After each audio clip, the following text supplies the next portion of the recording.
কি আর কমু, বাইরের পরিবেশটা একটু অন্যরকম।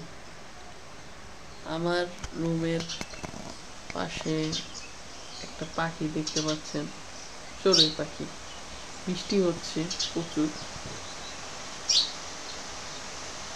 এখানে বৃষ্টির মাঝে বৃষ্টির শব্দ শুনতে পাচ্ছেন, ভালোই লাগছে।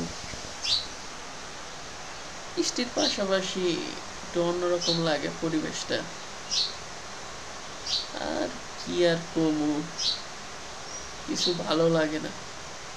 মাঝে মাঝে মনে হয় চাকরি বাকরি ছেড়েই দিই। চাকরি বাকরিও ভালো লাগে না, আর ব্যবসা করারও চিন্তা ভাবনা আসে, আবার অনলাইনে ইনকাম করারও চিন্তা ভাবনা আসে। কি আর কমু, কিছু বলার নেই, এটাই জীবন।